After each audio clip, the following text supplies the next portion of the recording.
Son nom est indissociable du concours Miss France. Geneviève de Fontenay est décédée à l'âge de 90 ans, à son domicile, après un arrêt cardiaque dans son sommeil, ce mardi 1er août. Elle a notamment été l'ancienne directrice du comité Miss France entre 1981 et 2009.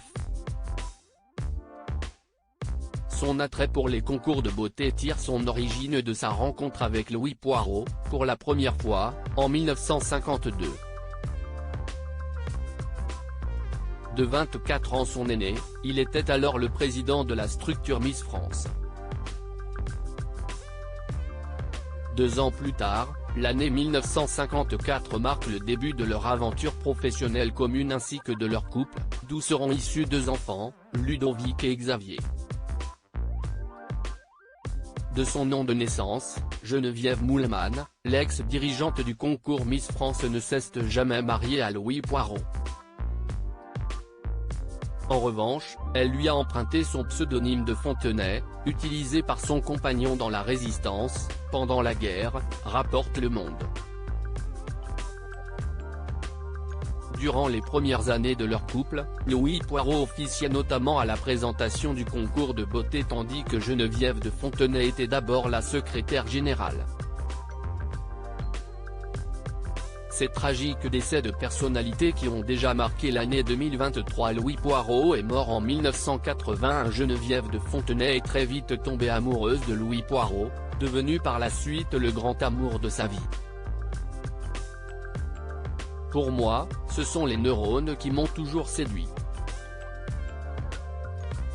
Le créateur du comité Miss France, en 1954, Louis de Fontenay, a été mon unique amour, il est à l'origine de ce que je suis. Louis était très intelligent, passionné par Victor Hugo, un être exceptionnel, avait-elle expliqué auprès de La Montagne, en 2020.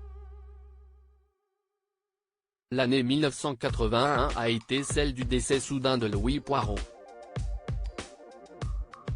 Un drame pour Geneviève de Fontenay, qui a également vu l'un de ses fils se suicider 2 ans plus tard.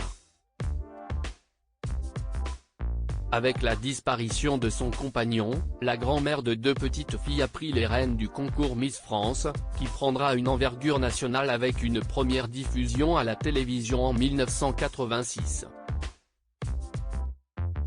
Mais, Geneviève de Fontenay n'a jamais refait sa vie après la mort de Louis Poirot. On avait une grande différence d'âge. Il était vraiment exceptionnel et, je n'aurais jamais pu aller avec quelqu'un d'autre, avait-elle confié dans le podcast La série de Laurent Arguelier, relate Télé Loisirs.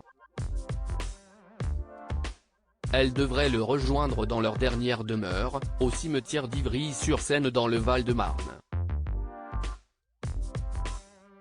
Crédit photo, Denis Guignebourg.